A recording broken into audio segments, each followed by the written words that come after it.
Place du Palais, une émission mensuelle proposée et animée par Alexandra Chabiaski et Michel Galland.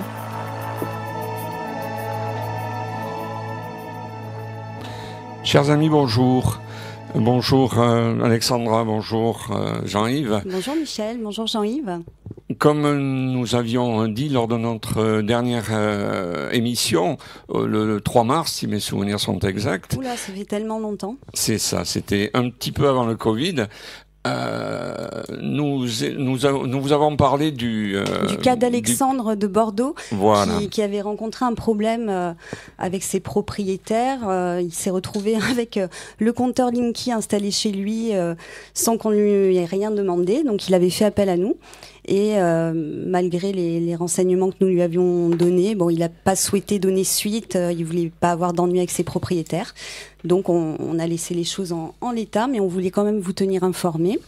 Et donc, dans la continuité, nous avons le grand plaisir ce soir de rencontrer, même si c'est de loin, Maître Leggevac, qui actuellement, d'ailleurs, va nous expliquer ce qu'il est en train de faire par rapport à ce compteur. Bonsoir, maître, vous nous entendez ? Bonsoir, oui, je suis pas confiné, mais on n'est pas encore en possibilité de circuler complètement librement, donc je ne pouvais pas être avec vous physiquement. Et oui, bien sûr. D'autant que vous êtes à Toulouse. Exact, ce soir je suis à Toulouse. Ouais. Alors donc vous êtes avocat dans cette affaire contre Linky, avocat dans une affaire collective de 5500 plaignants, c'est ça ? Alors, j'étais avocat de 5500 plaignants dans le cadre du référé qui a été organisé avec mon confrère Arnaud Durand et qui visait à obtenir des mesures provisoires et conservatoires dans l'attente d'une procédure au fond. Procédure de référé, ça veut dire que c'est normalement une procédure urgente et rapide, oui. Parce que la justice est toujours un peu lente. Et on a donc réussi à obtenir quelques victoires intéressantes, notamment pour ce qu'on appelle les personnes électrosensibles qui ont pu voir leur domicile protégé de l'installation d'un Linky. Ceci étant, dans la plupart des dossiers que nous avons traités, les juges des référés ont botté en touche en disant « Oh là là, ce que vous nous racontez, c'est compliqué. Il existe ce qu'on appelle en droit un différend. Et moi, juge des référés, je n'ai pas le droit de trancher ce différend. Donc, je ne fais pas droit à votre demande. » Donc, pour toutes ces personnes qui n'ont pas pu être satisfaites, on a été obligé de changer de braquet et de lancer ce qu'on appelle une procédure au fond. Oui. Donc, on a lancé une nouvelle action collective en espérant que les 5000 personnes qui ont participé au référé allaient se joindre. Et là, aux surprises, on a non seulement eu une grande majorité de participants du référé, mais aussi des nouveaux arrivants qui en ont marre des pressions de l'ENIF, qui en ont marre de tout ce qu'on leur raconte et donc veulent se faire protéger par la justice. Pardonnez-moi de vous interrompre. Je ne sais pas encore aujourd'hui si on a 5000 personnes, je ne pense pas, mais avec le temps, on risque d'y arriver aussi.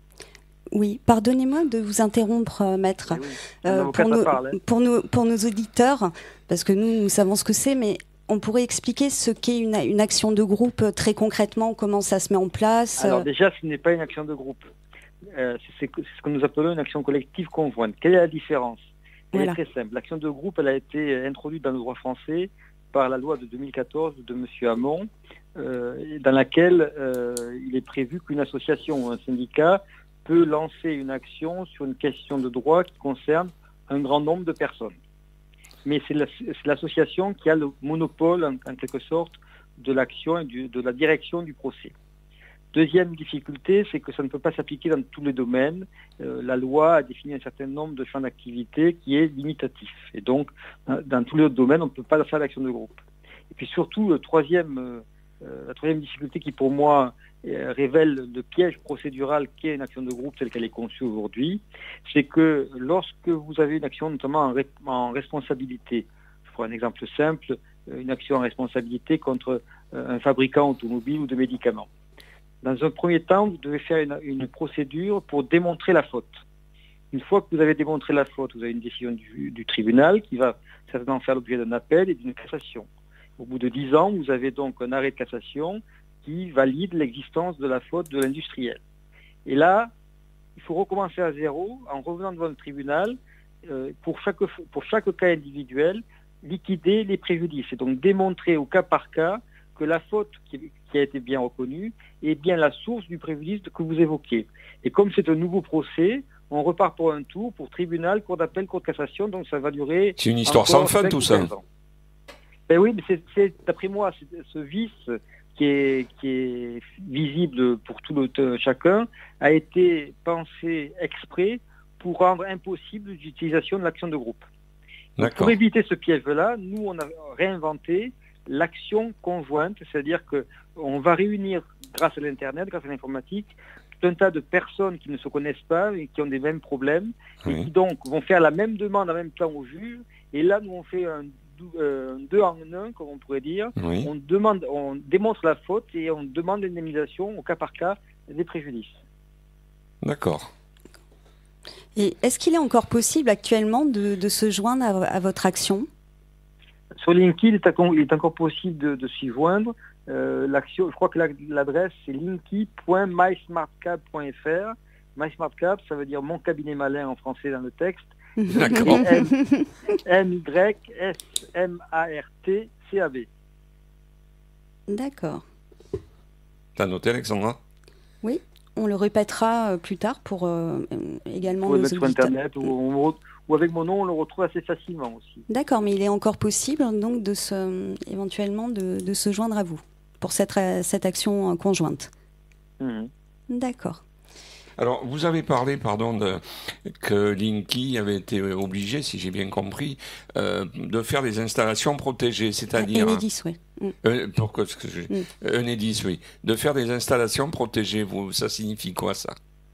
Alors, j'ai dit plus exactement que la justice, dans certains cas, avait imposé à Enedis soit de retirer les compteurs qui avaient été installés, oui, soit d'installer des filtres suffisamment puissants pour que le CPL ne se diffuse pas dans le domicile de la personne concernée. D'accord. Très bien. Alors, en réalité, ce compteur, il est vrai que nous l'avons déjà abordé dans une émission précédente, mais très concrètement, votre argumentaire essentiel, enfin, quel problème soulève ce compteur ? C'est vrai qu'on en parle beaucoup, mais c'est bien d'y revenir, de parler tant des problèmes juridiques qu'il pose que de santé publique. Alors, ce qu'il faut bien comprendre, c'est que ce compteur utilise une nouvelle technologie qui est le CPL, le courant porteur en ligne, qui consiste à injecter dans le réseau électrique du domicile ou de la maison une forme de courant avec une fréquence différente du courant alternatif que nous connaissons de 50 Hz, puisque là, la fréquence est beaucoup plus haute, et donc ça va entraîner un rayonnement supplémentaire. D'un point de vue médical ou scientifique, ce rayonnement supplémentaire peut augmenter l'exposition aux ondes, et certaines personnes qui ne supportent pas cette exposition ne vont pas plus pouvoir rester chez elles. On a des cas où des personnes sont obligées de vivre dans leur voiture ou dans la caravane ou chez des amis parce que le fonctionnement du CPL, qui est quasi permanent, rend l'habitation invivable. Ça, c'est la première série d'arguments. Et ça, pardon de vous interrompre, c'est constaté comment, ça ? C'est constaté parce que ces personnes sont médicalement reconnues comme étant électro-hypersensibles, et parfois même elles font l'objet d'un classement par la maison du handicap comme personnes handicapées. Donc il a fallu une expertise d'un médecin. Alors c'est pas tout à fait une expertise, c'est un certificat médical. Mais oui, dans chaque dossier, en effet, nous avions un certificat médical qui disait monsieur ou madame X est reconnu électro-hypersensible et ne supporte pas un accroissement de son exposition aux ondes. Alors je sais qu'il y a beaucoup de discussions là-dessus, mais on a communiqué dans les différents documents que nous avons donnés à la justice tout un tas de rapports et de recommandations d'autorités de santé françaises ou étrangères, mondiales même, puisque l'OMS a considéré que les ondes pouvaient être une source de cancer. Donc il y a quand même, s'il n'y a pas une certitude, il y a quand même un début de preuve comme quoi il faut que ces personnes soient protégées. Et l'idée, c'est que même s'il n'y a pas un lien direct qui existe scientifiquement, le seul fait qu'elles y croient, ça suffit à rendre leur vie invisible. Donc, pour satisfaire leur vie, leur qualité de vie, il faut faire en sorte que leur domicile soit habitable. D'autant plus que d'un point de vue global pour Enedis, il n'y a pas de nécessité absolue d'installer les Linky dans 100% des foyers. Installer le Linky ne rendra pas plus sécure ou plus facile à gérer le système électrique français. En revanche, ça va avoir des effets, et c'est la deuxième série d'arguments, sur les modes de facturation. Parce que le Linky ne facture pas de la même façon. Et alors, Enedis dit, et oui, ça va vous empêcher de frauder. Et nous, on dit, non, ça va vous permettre d'augmenter le contrôle de la consommation. Oui, ça, et surtout, à terme, c'est là où est le piège, ça va permettre de faire exploser les tarifs réglementés et de facturer à la seconde. Donc, on va se retrouver dans la même situation qu'aux États-Unis, où c'est le prix du marché à l'instant T qui fixera le coût de votre facture. Vous avez bien dit la deuxième série facturer d'arguments contre le Linky. Pardon, vous avez bien dit facturer à la seconde ? Oui. Oui, ça c'est un argument dont on a très peu parlé. Ah oui, c'est tout à fait, oui. De la même façon que pourquoi l'État est si pressé d'installer le Linky, c'est que en réalité, il prépare à la transition fiscale, non pas écologique mais fiscale, c'est-à-dire qu'ils savent très bien qu'à un horizon de 30 ans, ou même peut-être moins, la fiscalité du pétrole va diminuer. Donc pour se substituer à la source de revenus que représentent les taxes sur l'essence, eh bien il y aura de plus en plus de taxes sur l'électricité. Et là, votre consommation sera dénoncée par le Linky, ce qui deviendra donc un élément de péage, en quelque sorte, pour vous faire payer ces taxes supplémentaires. D'accord. Alors qu'on nous avait annoncé, on nous avait annoncé en outre une baisse probable de la consommation, parce que c'était une mesure à l'origine écologique. Et une baisse improbable du prix aussi. Et voilà. Et en réalité, c'est tout à fait... Il y a plusieurs exemples qui tentent à prouver que ce n'est pas le cas. Et oui, mais c'est pour ça que... Et troisième niveau de justification pour lesquels il y a une très vive opposition contre le Linky, c'est que l'ajout de ce fameux courant porteur en ligne, le CPL, n'est pas du tout innocent, parce que ça va permettre, à travers le CPL, de récupérer de l'information sur les objets qui sont connectés sur le réseau. Alors pour le moment, c'est de savoir si votre réfrigérateur fonctionne, votre four fonctionne, votre télé fonctionne ou pas, ou si une lampe est allumée ou pas. Donc c'est une information en soi qui peut être déjà qualifiante, parce que ça peut permettre de savoir si vous êtes présent ou pas présent chez vous, de savoir un petit peu quel est votre profil de vie. Oui, c'est très personnel tout ça. Oui, ce sont des datas qui sont collectées à l'insu de votre plein gré. Oui. Et c'est un vrai problème. Moi, je cite souvent l'exemple, quand je plaide le dossier avec Arnaud Durand, qui est jeune papa. Il y a 2 ans, la nuit, il n'y avait pas d'électricité dans la maison, mais depuis qu'il a eu son bébé, quand il se lève pour faire chauffer le biberon, ça crée une tension qui est détectable et qui peut ensuite faire l'objet d'une commercialisation des informations, puisque on a des preuves qui sont communiquées dans les procédures où Enedis explique à qui veut l'entendre, c'est-à-dire au marché financier, qu'ils sont en train de changer de métier. Ils ne vont plus être simplement des distributeurs d'électricité, ils vont devenir aussi des courtiers en information, parce qu'ils vont avoir un tas d'informations qualifiées, importantes, sur les foyers équipés. Et ça, ils s'en défendent. Ça pose un vrai problème de protection des données et de la vie privée. C'est ça, oui. D'autant plus, il est prévu dans les années qui viennent, l'installation de plus en plus d'équipements connectés, les fameux objets connectés. Et d'ores et déjà, il existe des objets connectés Linky Ready qui permettent de transférer les informations accumulées via le CPL et le Linky. Donc c'est pour ça que souvent je dis que le Linky constitue un espion qu'on installe chez soi. D'accord. Alors au niveau des personnes qui supportent pas l'installation, c'est un pourcentage de combien ? Hypersensibles. Voilà, oui. Je cherchais le terme, excusez-moi. Il ne me revenait pas à l'esprit. C'est un pourcentage de combien ? C'est assez faible. On estime que dans la population française, ça doit être moins de 1% de la population. D'accord.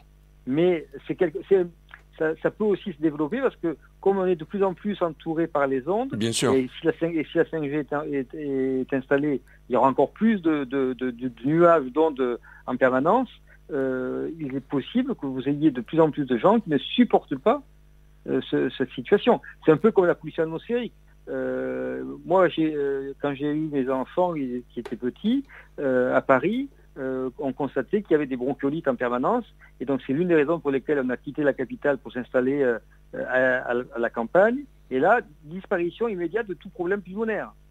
Donc, évidemment, les industriels de l'automobile nient cette réalité, de la même façon qu'aujourd'hui, Enedis nie la réalité qu'il peut y avoir un excès d'ondes dans les airs et dans l'atmosphère d'une maison qui peut avoir une interférence sur la santé, ne serait-ce parce que c'est une exposition chronique. Ce qu'il faut bien comprendre aussi, c'est que ces ondes, c'est pas simplement une pulsion de temps en temps, c'est en permanence. Oui, c'est en permanence. Vous recevez ces ondes. Et après, ça dépend de votre organisme qui peut ou pas réagir suivant comment il est composé. Bien sûr. Et qu'en est-il du principe de précaution? Parce que les scientifiques ne sont pas... Voilà. C'est un des arguments, c'est de dire au nom du principe de précaution, vous devez protéger, même si on n'est pas certain que c'est dangereux, vous devez quand même protéger les personnes qui disent qu'elles subissent un trouble. Parce que c'est à vous, Enedis, d'apporter la preuve que ce produit n'est pas une source de désordre. Et ça, bien évidemment, ils sont dans l'impossibilité de le faire, puisqu'on a déjà, nous, des études internationales qui prouvent que les ondes sont dangereuses. Oui, le problème, c'est que les études se contredisent. Et comme d'habitude, c'est le monde scientifique contre le monde judiciaire. Et bien souvent, le monde judiciaire est un petit peu en avance sur certains sujets, comme par exemple, il y a eu plusieurs... Les données personnelles? Non, je parle pas de ça, je parle de ce qu'on met dans les murs. Là, Oh, Michel, aide-moi. C'est là. L'amiante, voilà, merci Jean-Yves, l'amiante. Ah, pardon. Le feuilleton n'est pas encore totalement terminé, mais on y est quand même depuis une vingtaine d'années. Alors, il n'est pas totalement terminé, mais il est mal engagé. Parce que dans l'amiante, ce qu'il faut savoir, c'est qu'on connaît la dangerosité de l'amiante depuis 1906. Vous avez bien entendu? Ah oui, en effet, oui. Il a fallu attendre 1996 pour que l'amiante soit interdite. 90 ans. D'accord? Et aujourd'hui, la responsabilité de l'État ou des ministres, des directeurs d'administration centrale ou des grands patrons des industriels de l'amiante a été recherchée dans le cadre d'une plainte pénale qui a été instruite pendant 17 ans. Et cette plainte, malheureusement, vient de se conclure par un non-lieu parce que le juge d'instruction considère qu'il n'est pas en mesure de déterminer avec précision la date de contamination de la personne en question. Là, c'est-à-dire qu'il y a un excès de juridisme qui protège les industriels et les politiques. Alors moi, j'ai donc été huissier et après j'ai été médiateur. Et dans le cadre de la médiation, j'ai eu un dossier d'une personne qui avait été infectée, je ne sais pas si c'est le terme exact, infestée par l'amiante. Et donc j'étais intervenu pour lui faire toucher l'argent. Et donc je ne sais plus qui, c'était son entreprise, avait été condamnée à lui payer les indemnités parce qu'elle avait été infectée reconnue par l'amiante. comme maladie professionnelle. Absolument, reconnue comme maladie professionnelle. Bon, enfin, là, nous nous éloignons de notre sujet. Au civil, je pense que... Non, mais c'est pour montrer que c'est toujours complexe, que dans des situations aussi évidentes que l'amiante, dont on connaît, je vous dis, la dangerosité depuis 1906, il a fallu encore se battre pour être indemnisé. Je pourrais vous citer notre exemple, quand j'ai plaidé avec Corinne Lepage il y a 6 mois sur le dossier Linky, elle a raconté qu'en 1979, quand elle était jeune avocate, et qu'elle plaidait contre les lignes très haute tension, on lui riait au nez, parce qu'on disait, oui, ça gêne les vaches et personne d'autre. Or, 40 ans plus tard, l'année dernière, en 2019, la NSM a remis un rapport pour constater que les lignes très haute tension pouvaient être une source de leucémie pour des enfants de moins de 12 ans. Et il a donc recommandé de ne pas installer d'équipements collectifs accueillant des enfants dans un périmètre, alors je ne sais plus si c'est 100 ou 500 mètres, autour des lignes très haute tension. Il a fallu là encore 40 ans pour qu'on se rende à une évidence, parce que, en effet, les industriels, parfois l'État, utilisent la technique de la fabrication du doute. C'est une technique qui a été mise au point dans les années 50 par les cigarettiers et qui consiste à utiliser la science contre la science en disant « Ah, mais on n'est pas sûr, ah, il y a un doute, et tant qu'il y a un doute, il faut chercher, il faut faire des études, et pendant ce temps, on ne prend aucune mesure corrective ou coercitive pour faire en sorte que le danger soit écarté. C'est en fait le contraire du principe de précaution. Oui, là où le principe de précaution devrait intervenir, bien entendu. Alors, il intervient sur certains sujets, mais pas sur d'autres. C'est quand même étonnant. Mais comme vous le disiez tout à l'heure, on a bien compris, entre guillemets, à qui profite le crime. Par contre, chose très intéressante que vous nous avez apprise, c'est cette histoire de futures taxes sur l'électricité. Ça, c'est quand même intéressant que les gens le sachent. Elle a déjà commencé, cette taxe, elle existe. Simplement, comme ils sont en train de nous faire pivoter gentiment dans la voiture électrique vers une consommation accrue d'électricité, sans s'en rendre compte, vous allez payer une taxe qui va devenir de plus en plus importante. Ça pourrait peut-être motiver les gens à comprendre un peu plus et à davantage se méfier de Linky et d'autres choses on va certainement nous inventer encore plein de choses à l'avenir. Le gros avantage de l'électricité, c'est que c'est insensible, inodore et sans douleur, et donc la taxation, c'est pareil. Ouais. Je vous signale quand même que vous payez déjà, si vous regardez le détail de votre facture, vous verrez qu'il y a de la TPICE, et donc il y a déjà des taxes qui représentent parfois un montant important de la facture que vous payez. Oui, parlant c'est pas exactement une taxe, mais de la même façon, ils nous ont annoncé que la pose du compteur serait gratuite. Or, d'après ce que j'ai compris, elle sera facturée après, à partir de 2021, c'est ça ? Il y a une disposition du Code de l'énergie, je crois que c'est... Alors, je vais dire une bêtise, donc je ne vais pas le dire, c'est quelque chose, 300 et des poussières, qui prévoit que c'est à l'utilisateur final, donc au consommateur, de payer l'installation de Linky. Bien évidemment, quand Enedis vous appelle, ils oublient de vous dire ça, voire ils disent le contraire, ils mentent éhontément en vous disant que c'est gratuit. Non, c'est pas gratuit. Tous les foyers vont payer l'installation du Linky. Alors c'est bien d'insister là-dessus parce que justement moi j'avais lu que quand Enedis vous le proposait, l'installation était gratuite. Si vous la refusiez et qu'il venait un an après vous changiez d'opinion, si vous l'installez, là c'était payant. Moi c'était ce que j'avais lu sur Internet. De la même façon, ils vous disent que si vous refusez le Linky, la relève sera à pied et donc elle sera facturée cher. C'est ça. Sauf qu'ils oublient de vous dire, c'est que déjà le tarif actuel que vous payez la relève à pied. Donc il n'y aura pas d'augmentation. Ils ne peuvent pas vous faire payer 2 fois la relève à pied puisque vous la payez déjà. D'accord. Ouais. Mais il y a plein d'abus comme ça de ce type. Oui, mais c'est important d'en parler parce que il y a 1% de la population, c'est très très peu par rapport au... On en parle quand même énormément, que ce soit dans les journaux... Alors après, le 1%, c'était des personnes qui étaient électrosensibles. À côté de ça, vous avez, d'après les propres chiffres d'Enedis, entre 2 et 5% des gens qui refusent le compteur. Quand il doit y avoir 35 millions de compteurs, je vous laisse faire le calcul, 5% de 35 millions, ça doit faire, si je sais à peu près calculer, plus d'1 million de personnes qui ne sont pas contentes. Ah oui, bien sûr. Oui. Et... Au niveau de l'Europe, parce que en vous parlant, je regarde Internet aussi, et je vois que dans d'autres pays, il y a eu des installations de compteurs de même type. Alors, c'est bien que vous parliez de l'Europe, parce que ça va me permettre de faire 2 correctifs.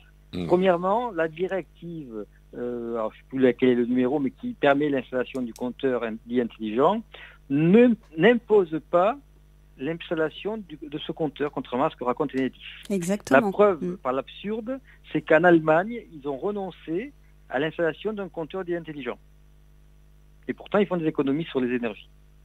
Donc, vous voyez, c'est vraiment oui, c'est très paradoxal, un discours qui a été construit autour de la transition énergétique, mais c'est en réalité un moyen de subventionner le secteur électrique français, parce que comme vous le disiez tout à l'heure, c'est le consommateur qui paye l'installation de l'équipement, et entre la boîte jaune et l'installation, c'est 7 milliards d'euros qui vont être prélevés sur les consommateurs en direction des industriels. Donc c'est d'une certaine façon une aide d'État déguisée. À côté de ça, ça pose un autre problème écologique, c'est que les vieux compteurs bleus métalliques très robustes, ils avaient une durée de vie supérieure à 50 ans, Et là, on sait que le Linky tel qu'il est installé aujourd'hui, qui est une technologie vieillotte des années 2000, devra être certainement changé d'ici 20 ou 30 ans après son installation. Et là, on ne dit pas qui va payer la nouvelle installation. Moi, je peux vous dire qui c'est qui va payer, c'est le consommateur. Qui va être appelé je voulais vous l'entendre dire. Oui, là, on peut... en disant que ce n'est pas lui qui paye.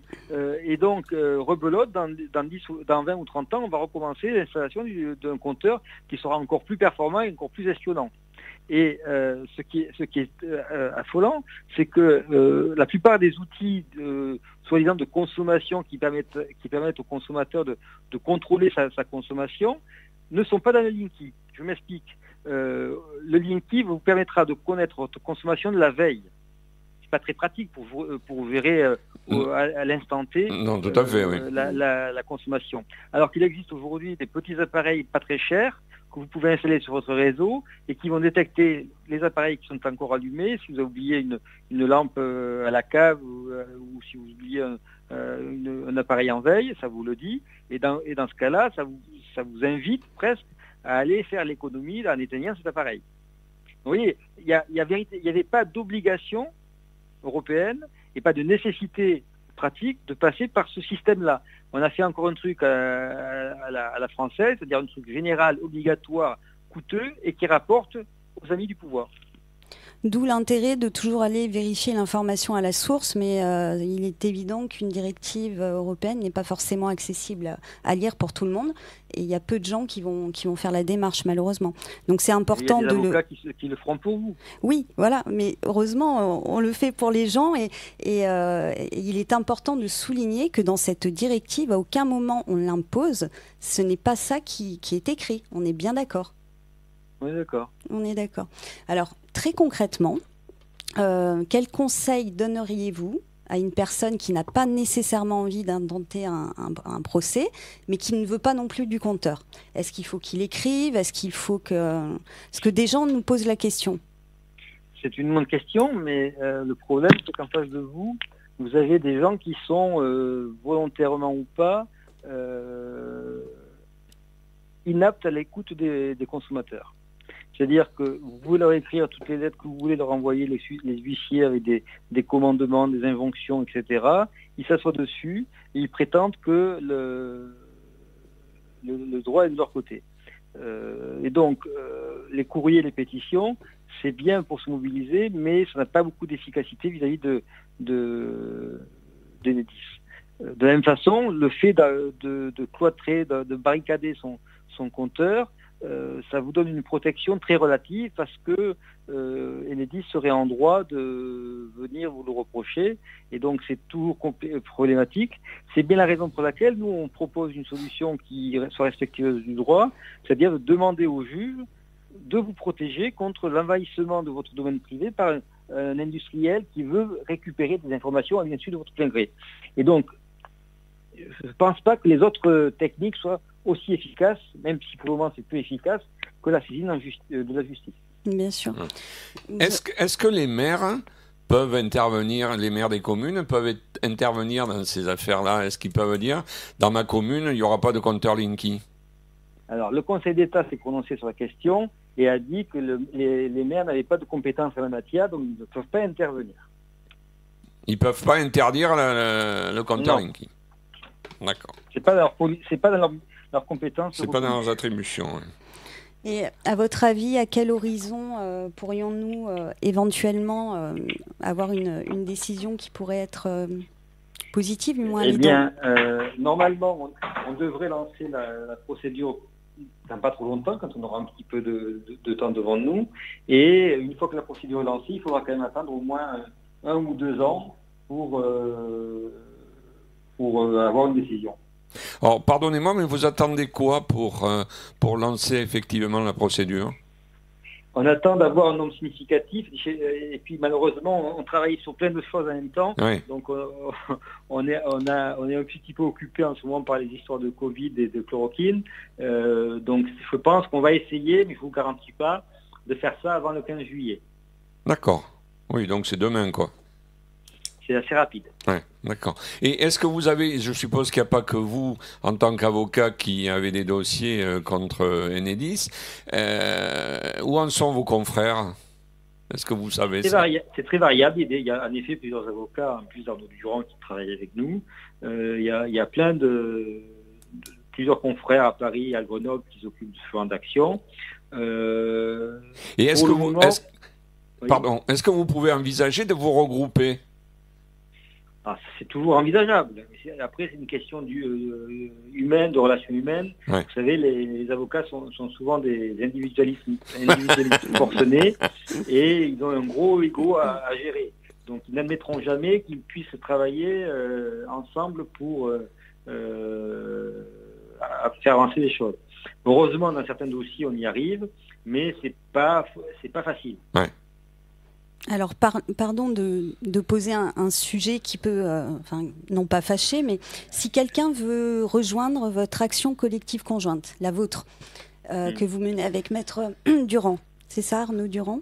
C'est ça. Voilà, alors très concrètement, donc on a donné tout à l'heure le site internet ainsi que votre nom. Est-ce que ce sera payant pour la personne, alors du fait qu'il y ait autant... Oui. Oui, c'est une procédure. Oui. Donc il y a forcément un honoraire de prévu. Mais si vous allez sur le site, vous verrez qu'on a essayé de faire en sorte que ce soit un honoraire très supportable. Voilà, par rapport au nombre de personnes, vous avez pu... Alors, c'est à la fois par rapport au nombre et puis par rapport aussi à la possibilité de payer en plusieurs fois. Je crois qu'on peut étaler jusqu'à 12 mois. D'accord, je pense que ça peut intéresser les gens qui nous écoutent oui. de savoir... Je ne suis pas là pour faire de la retape, donc si les gens sont intéressés, ils peuvent déjà aller gratuitement sur le site et regarder et se renseigner. Et puis, en cherchant un petit peu sur nous, sur Internet, vous verrez un petit peu comment on travaille. Bien sûr. D'accord. Bon, écoutez, on vous remercie infiniment. C'est moi qui vous remercie. On sait que vous avez un rendez-vous à 17h, donc on va vous libérer. Vous me libérez juste à temps. Merci merci à nouveau de votre apport et toutes ces informations. Et peut-être à bientôt, notamment pour le dossier des données personnelles. Est-ce qu'on pourra reprendre? On en reparlera. D'accord. Vous êtes très aimable et merci beaucoup et à très bientôt. Bonne soirée. Merci, au revoir. Au revoir. Bon voilà, nous avons, j'espère, répondu à quelques-unes de vos questions, enfin surtout Maître Leguevaque d'ailleurs, et nous essaierons de vous tenir informés de la suite que prend ce dossier très vaste et très important. Oui, et si certaines personnes ont appris des choses qui les ont heurtées, parce qu'on a quand même, il y a des choses qui sont quand même gravissimes dans ce qu'on a entendu, que moi je trouve gravissime, tout à fait, que ce soit au niveau de la santé, que ce soit au niveau financier. Et au niveau intrusion dans la vie personnelle. Et mensonge éhonté, honteux. Non, éhonté. Par contre, Alexandra, puisque tu l'as noté, il serait peut-être bien que tu redonnes le site de Maître Leguevaque. Alors, je l'ai noté, mais très honnêtement... Je me relis pas. Voilà. C'est un nom un petit peu compliqué. Mais il nous a dit aussi qu'il était beaucoup plus simple de passer par son site internet et il y a aussi des articles de journaux qui sont... C'est ça. Je vais vous donner quand même l'orthographe de son nom.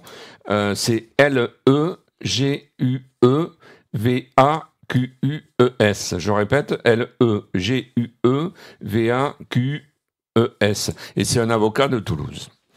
Voilà. Ceci dit, les avocats plaident dans toute la France. Donc, oui, bien entendu. Non, mais pour vous le situer. Voilà, vous n'êtes pas nécessairement obligé de vous déplacer à Toulouse si vous souhaitez rejoindre cette action collective conjointe, qui n'est donc pas une action de groupe telle qu'il nous l'a expliqué en début d'émission. Et qui, pour l'instant, la vue de son dossier, de son site, est bien entendu gratuite. Voilà. Donc je pense que nous avons fait le tour pour l'instant. Enfin, le tour est loin d'être fait parce qu'il y a tellement de choses à dire, mais on ne peut pas encore une fois. Malheureusement, le temps nous est compté. Et nous étions très heureux de vous retrouver. Parce que ça faisait quand même plus de 2 mois qu'on était privés de... 3 mois. 3 mois. Plus de 2 mois, ça veut dire 3 mois, Michel. Oui, ça aurait pu être 2 mois et 2 jours. Ah non, mais ça fait que 2 mois d'ailleurs, puisque c'était le 3 mars la dernière émission. Tu sais que les chiffres, c'est pas spécialement ma spécialité. D'accord. Bon, nous vous disons à bientôt. Donc, Le premier mercredi du mois de juillet. Premier mercredi du mois de juillet. Je ne sais pas quand est-ce. Voilà. Merci Jean-Yves, merci Michel. Merci à tout le monde et au plaisir et à bientôt. Très bonne soirée. Place du Palais, une émission mensuelle proposée et animée par Alexandra Chabiaski et Michel Galland.